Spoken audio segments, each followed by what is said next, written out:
...2012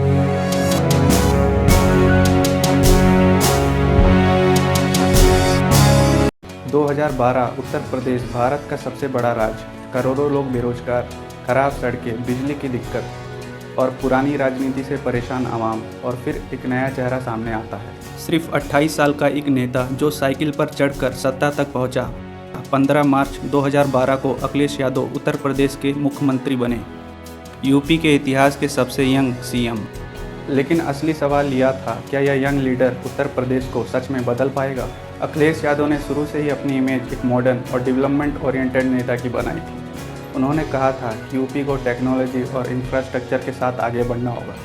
सबसे ज़्यादा चर्चा हुई थी लैपटॉप स्कीम की। सरकार ने लाखों स्टूडेंट को फ्री लैपटॉप दिए। कई गांव के स्टूडेंट के लिए यह पहला कंप्यूटर था।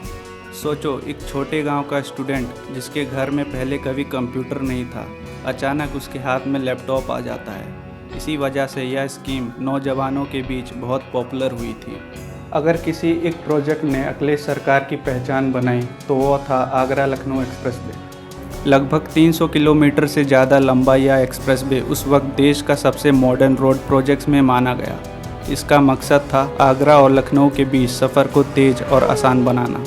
लेकिन असली हेडलाइन तब बनी जब 2016 में फाइटर जेट्स इस एक्सप्रेसवे पे उतरे।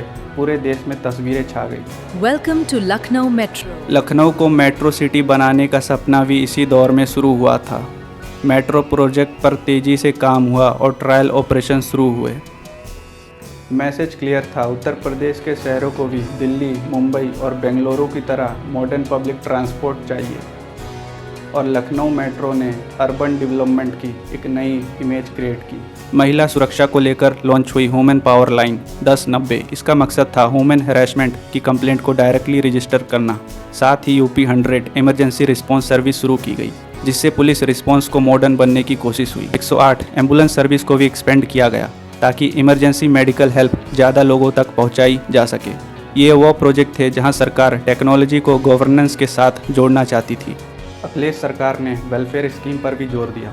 लोहिया आवास योजना, पेंशन स्कीम, कन्या विद्याधन और बेरोजगारी भत्ता जैसे प्रोग्राम चलाए। सपोर्टर्स कहते हैं कि इस स्कीम ने रूरल और लोअर इनकम फैमिलीज को डायरेक्ट सपोर्ट किया। गांव में पक्के घर, स्टूडेंट्स के लिए फाइनेंशियल सपोर्ट और बुजुर्गों के लिए पेंशन, ये सब सरकार के वेलफेयर एजेंडे का हिस्सा था। इसी दौर में लखनऊ का चेहरा भी बदलने वाला था। Janeshwar Mishra park, Gomti river front, IT cities और पब्लिक इंफ्रास्ट्रक्चर प्रोग्राम लॉन्च किए गए। अखिलेश यादव चाहते थे कि लखनऊ सिर्फ एक सियासी राजधानी न रहे, बल्कि यह एक मॉडर्न कैपिटल सिटी की तरह दिखे। शाम को रोशनी से जगमगाता गोमती रिवर फ्रंट, नए ब्रिजेस और वाइड रोड्स लखनऊ को एक नई पहचान दे रहे थे। 2012 से 2017 यह दौर उत्तर प्रदेश के लिए ट्रांसफॉर्मेशन का दौर था। कहीं डेवलपमेंट की स्पीड थी तो कहीं क्रिटिज़म भी था। लेकिन एक बात क्लियर थी, उत्तर प्रदेश अब पहले जैसे नहीं रहा था। अखिलेश यादव की यह सरकार सिर्फ एक सरकार की ही नहीं, बल्कि एक सोच की सफ़र था।